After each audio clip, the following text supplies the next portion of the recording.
Come to Providence Place, owned by the Sisters of Providence for retirees looking for an ideal rental setting to continue their active, independent lifestyles.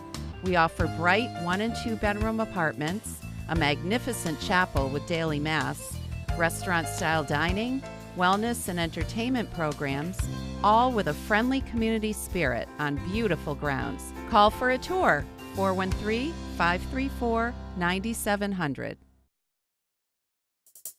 Coming up on this edition of Reel to Reel.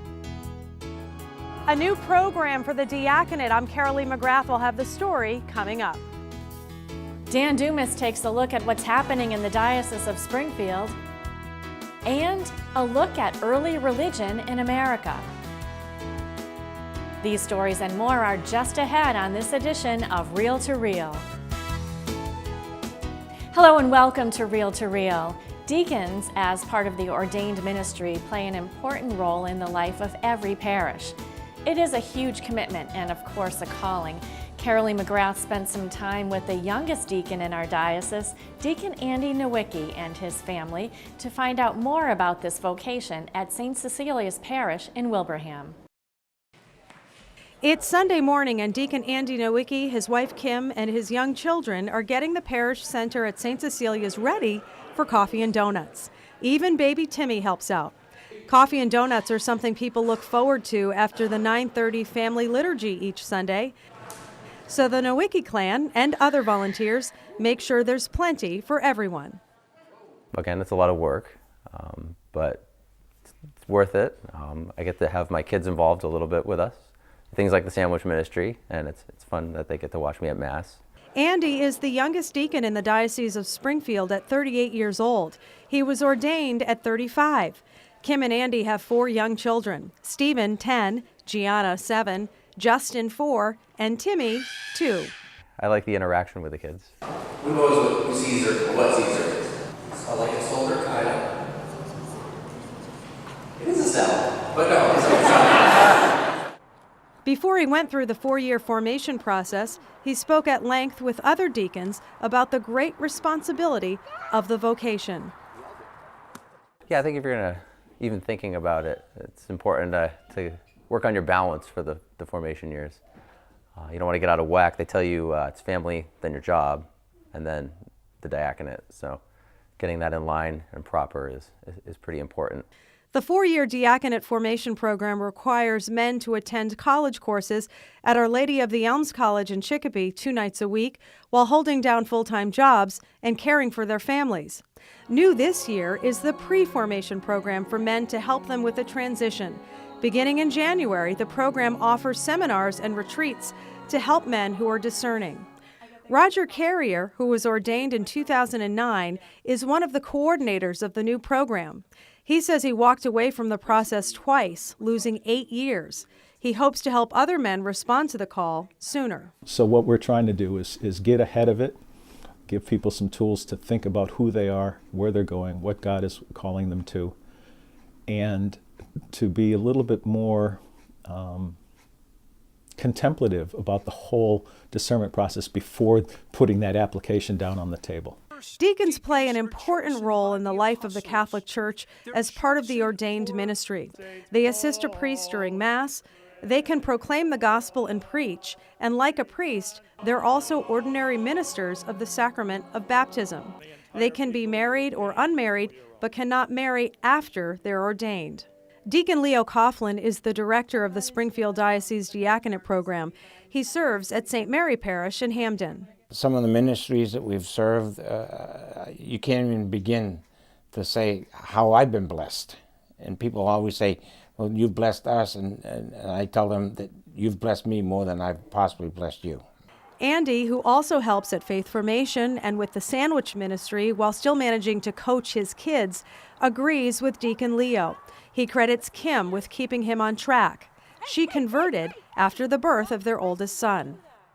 We want to serve, and I think that was part of what was so appealing about the whole thing, because I mean that's what the diaconate is all about, is service, right? Serving your community, you know, in and out of the parish. While life is certainly busy for Andy and Kim with 4 little kids and his responsibilities as deacon, They say it was a call that just couldn't be ignored and a call that brought their whole family closer to Christ.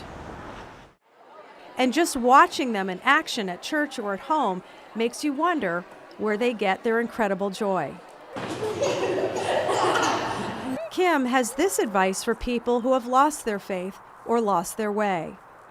I think that's the beauty of religion in general in the Catholic Church, is that it's not about you. It's about the whole faith community. It's about your family.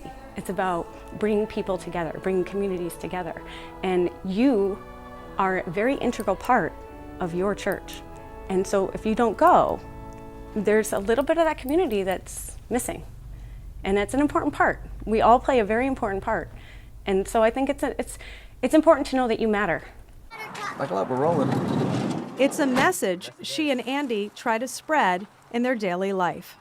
Reporting for Reel to Reel, I'm CAROLEE McGrath. In the last decade, 53 men have been ordained to the permanent diaconate for the Diocese of Springfield. Currently, there are 6 in formation for the class of 2019 and 9 for the class of 2021. As the program continues to grow, a new pre-formation program is set to begin next month to help men who are beginning to consider the call to the diaconate. Here to tell us more is Deacon Roger Carrier, one of the coordinators of this new pre-formation program. Hello, Deacon Roger, and thanks for being with us today. Hello, Sharon. It's a pleasure to be here. So, as I said, there's a new program, a preview, I guess you could call it, for men interested in exploring the diaconate. How did this all come about? Well, basically, necessity is the mother of invention. We've been finding with the men that are in formation now that they could have used a little bit of an introduction to both the content of the formation process and the rigors of the process itself. Okay, and what's the target of the program and who can attend? Well, basically our target, the reason for putting together the program, was to provide an opportunity for men that might be considering the diaconate as a possible calling from God.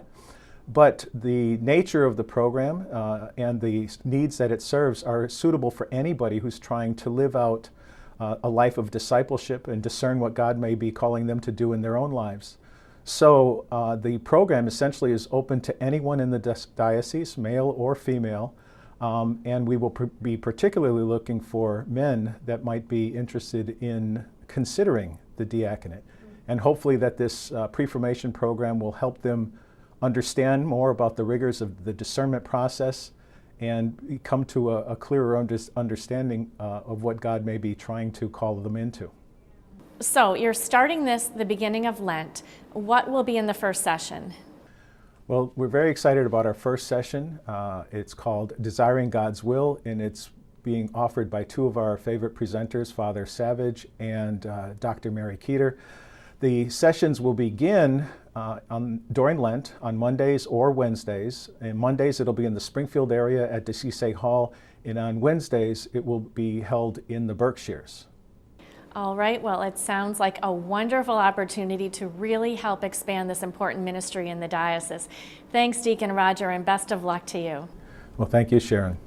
And again, if you would like more information, please call the Diaconate Office for the Diocese of Springfield at 413-452-0674.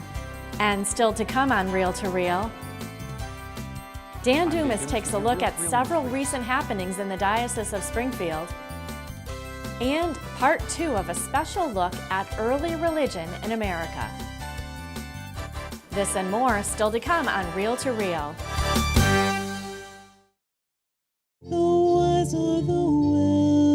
The Chalice of Salvation, your weekly spiritual connection. I'm Passion's Brother Terrence Scanlon, your Chalice host, inviting you to take time out of your busy days and join us Sunday morning at 10. We welcome Father Douglas McGonigal, pastor of Our Lady of the Valley Parish in East Hampton, as our Mass presider. The Chalice of Salvation, your spiritual connection, Sunday morning at 10, right here on WWLP 22 News. Come to Providence Place, owned by the Sisters of Providence for retirees looking for an ideal rental setting to continue their active, independent lifestyles. We offer bright 1- and 2-bedroom apartments, a magnificent chapel with daily mass, restaurant-style dining, wellness and entertainment programs, all with a friendly community spirit on beautiful grounds. Call for a tour, 413-534-9700. Travel with Catholic Communications in 2018 on a pilgrimage to Poland, Vienna, and Prague. I'm Father Gary Daly, inviting you to join Bishop Rosansky and me July 16th through the 27th for an inspiring pilgrimage to Eastern Europe. We'll begin in Poland, visiting the monastery in Częstochowa, and then spend 4 nights in beautiful Kraków, visiting the Divine Mercy Sanctuary, the Wawel Castle and Cathedral, Auschwitz, and many other sites. In Vienna, we will have the opportunity to visit beautiful palaces and shrines and attend a Mozart concert. We will conclude in Prague for a 3-night stay, visiting St. Nicholas Church and other beautiful churches and sites, and an evening riverboat cruise. Join us for an information session on Thursday, January 25th at 7 p.m. at the Bishop Marshall Center. For more information, look for the link on iobserve.org or call 413-452-0643. Travel with us in 2018. What have you done for your marriage today? I took the baby while she worked. Today we've actually organized a date night tonight. I got up with the baby while he slept. Yeah. What have I done for my marriage today? That is a great question. I've carried my wife's purse. Boy, I gave a huge hug this morning, like a really big squeeze. We're going to the museums as a family. What have you done for your marriage today? Don't forget the small stuff. Need ideas? Go to foryourmarriage.org, a message from the Catholic Church.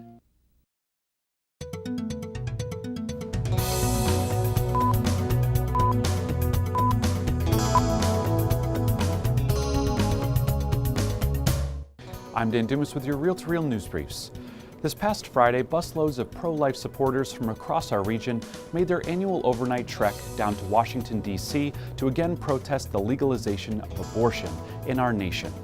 And for the Knights of Columbus, the pro-life effort is a year-round commitment. Back in December, Bishop Mitchell Rosansky honored the Massachusetts State Knights with a special Advent Mass. David Martin reports.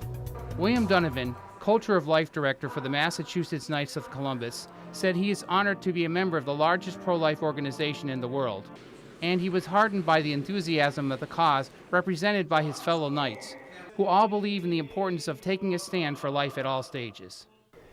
Our motto has been changed to Culture of Life Society. So what we want to do is we want to protect the unborn baby and the elderly. Springfield Bishop Mitchell Rosansky delivered a message of encouragement to the Knights, urging them to have faith and hope for an end to abortion and physician-assisted suicide. We too are in that spiritual wasteland, and it is up to us to be voices for the defenseless and for all of the stages of life, that God gives to us not a message of despair, but God gives to us a message of hope. Paul O'Sullivan, the state deputy for the Massachusetts Knights of Columbus, said he was grateful to Bishop Rosansky for celebrating the Mass and offering his words of inspiration. He said it is important that the Knights of Columbus and their families support the culture of life throughout the world. We have these Masses in each diocese, and it's good to bring the word to all the parishioners in the diocese to know that they're not alone, and that me personally, it gives me some pride to know that the Knights of Columbus is on the side of life in our society. Knights of Columbus members are hopeful that many more will join them in having respect for all life. In Springfield, I'm David Martin. And we'll have full coverage of the March for Life next week here on Reel to Reel. January is also the time we dedicate to those who have selected a life in a religious community. And what better example than the Sisters of St. Joseph, who were recognized last fall for their milestone anniversaries. CAROLEE McGrath reports.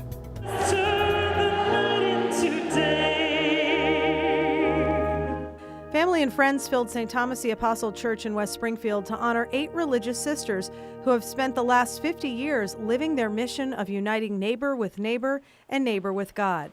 Father Kenneth Tatro, pastor of St. Thomas the Apostle Parish, celebrated a special Mass for the group of Sisters of St. Joseph of Springfield who entered religious life in 1967.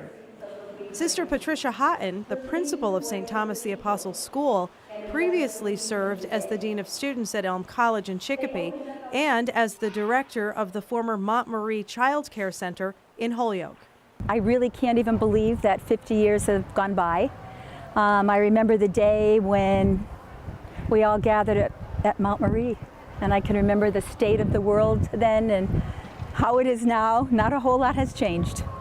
But it's a wonderful day for all of us who are celebrating, and it's a wonderful day for the Sisters of St. Joseph.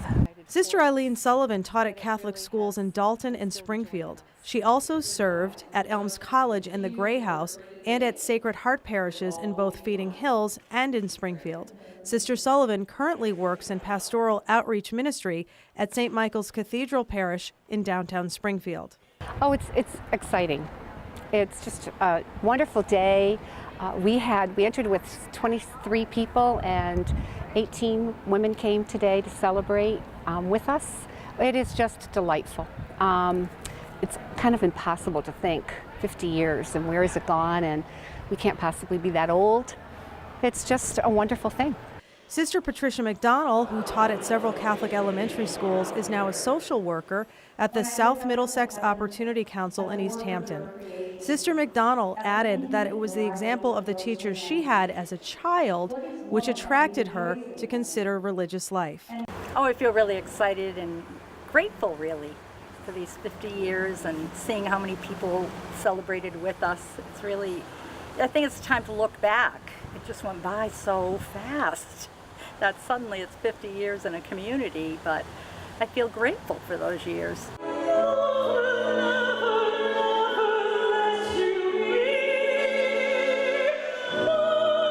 The group chose the theme, Love Changes Everything, for the celebration. The other jubilarians include Sister Mary Fallon, who taught at Catholic schools in North Adams, Southbridge, Holyoke, Longmeadow, and Louisiana. Sister Fallon is currently a receptionist at the SSJ Congregational Administrative Offices in Springfield. Sister Mary Ferguson is the director of the congregation's Development Office.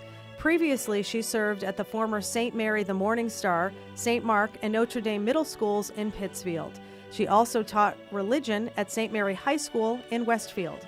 Sister Denise Granger taught history and served as principal at the former Cathedral High School in Springfield. She is currently the congregation's Peace and Justice Coordinator.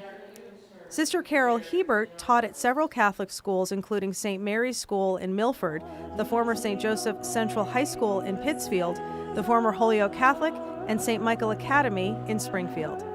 Sister Hebert also worked as both a campus minister and crisis clinician. Sister Catherine Morin taught in Catholic elementary schools for many years in Springfield and Rhode Island. She also served in the congregation's accounting office at Montmarie and the administrative offices in Springfield. A reception was held following the Mass at St. Thomas the Apostle School. Reporting in West Springfield, I'm CAROLEE McGrath. In other news, the beautiful crucifix which hung for many years in the former St. John Cantius Church in Northampton has recently been refurbished and is now back in view. Andre Kopacki has that story. The Gospel of the Lord. This cross in St. Elizabeth Ann Seton Parish in Northampton is truly a sight to behold. It came here as the result of a 2010 parish merger, in addition to other items that have now been introduced to the church. The main crucifix in our church here, in the main church of St. Elizabeth Ann Seton, was brought over. We brought it over from St. John Cantius Church just so that we could have some of the religious artifacts from the different parishes where we had to join them together out of the 5 different parishes that are now one parish here in Northampton. Well, the cross, the way it's mounted now, it's mounted from the ceiling in front of the main altar, and the way it's hanging there, it looks as though Jesus is holding on to the ropes of whatever they got, like he's holding on for dear life. And it's just beautiful the way it is. Therefore, O Lord, we humbly implore you, by the same Holy Spirit, graciously make holy these gifts we have brought to you for consecration, that they may become the body and blood of your Son, our Lord Jesus Christ, at whose command we celebrate these mysteries. So our effort in, you might say, renovating the sanctuary here is very elementary but fundamental, in the sense that we've moved the tabernacle to the center of the church, the center of the sanctuary right behind the altar. It was on the side altar before. The Sacred Heart statue was in the center, underneath the canopy in the center. We moved that over to the side altar with the baptismal font that came from St. John Cantius Church, and that has become the central focus of our baptismal area, because it is Jesus who welcomes the faithful to his life of grace. And then we also moved the statues of Mary and Joseph from the sanctuary over to the other side altar with where Jesus, the child Jesus, is. So that's more of a Holy Family sanctuary or a shrine where we recognize that all of us are called to be members of the Holy Family of God. Pray, my brethren, that my sacrifice and yours may be acceptable to God, the Almighty Father.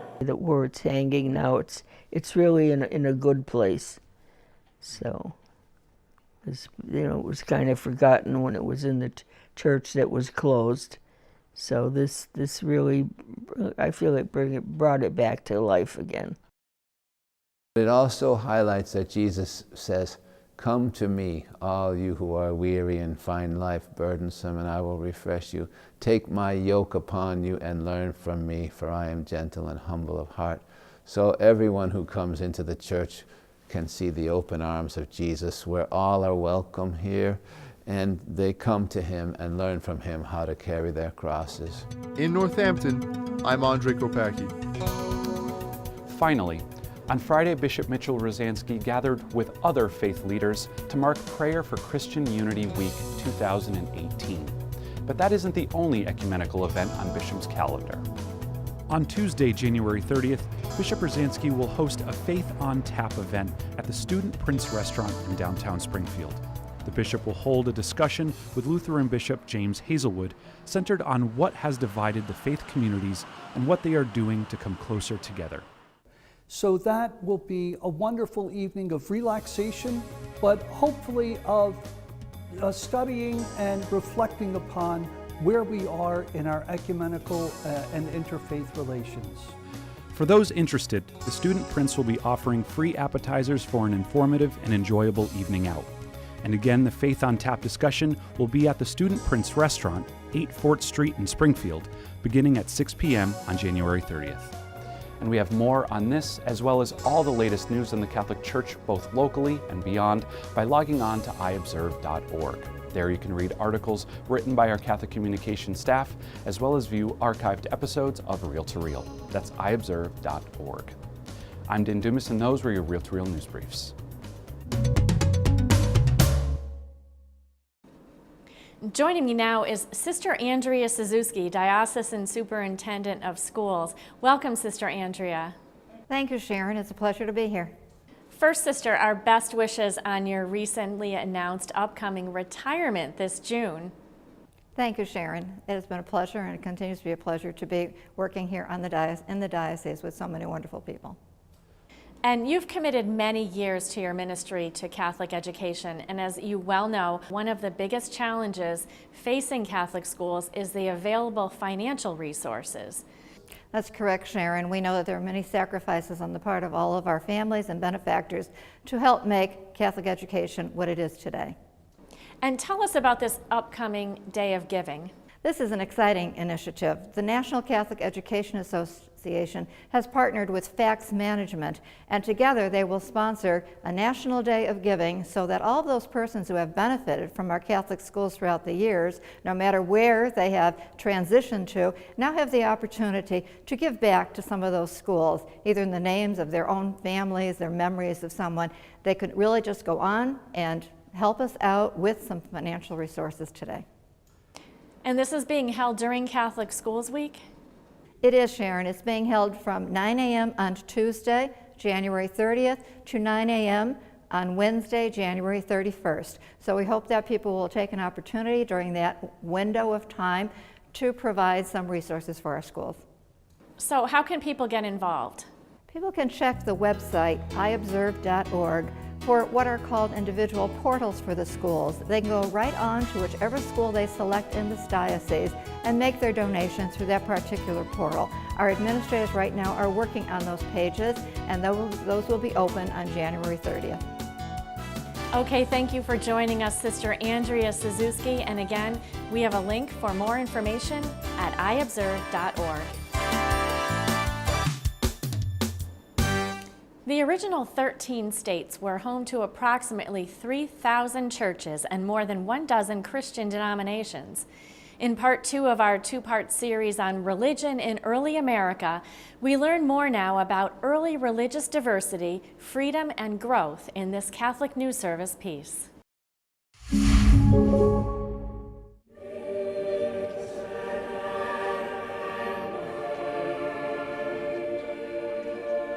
Our new Religion in Early America exhibit is part of a renovation of the west wing of the museum, which is part of a complex of new exhibits called The Nation We Build Together.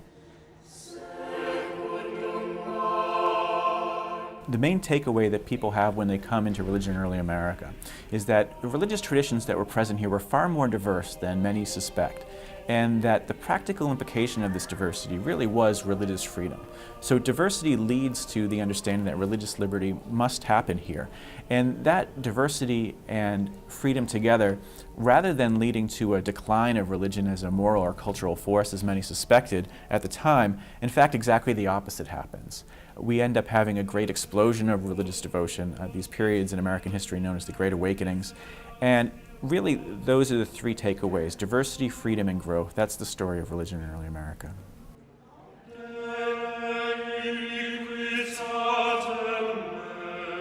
We can't really think about the role of religion in America today without wondering about how it all began, how so many different traditions transplanted into this country, encountering religious traditions that were already here among the native people, including traditions with those who were brought here by force through slavery, to consider the ways that these many different traditions were forced into the same geographical spot and had to find ways to live together. It's relevant entirely for our time now, where we're still wondering about the implications of religious diversity in America. The diversity of religion in early America led to the ways in which the early colonies were settled. When one group couldn't get along with another group, they would often move off and find a new place to be. So we tell the story of religious diversity and the inevitable tension between competing and conflicting religious worldviews as a way of showing that it's part of the very earliest history of how America came to be.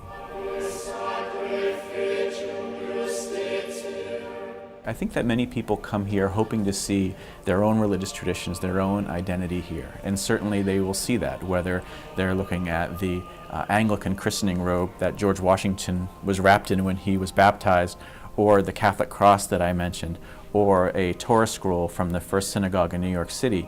They'll certainly see their own religious affiliations, their own religious identity reflected here. But the real power is seeing all of these together and recognizing that these are all part of the same American story.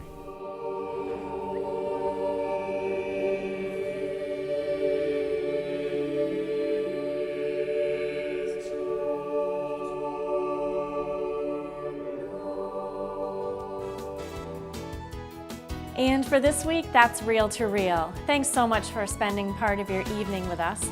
For updates anytime, you can find more information and news on the Catholic Church, both here in the Diocese of Springfield and around the world, on our news and information site, iobserve.org. Also, be sure to friend us on Facebook, where you will be able to travel with our reporters as they work on stories for Real to Real and get the latest news on the Catholic Church.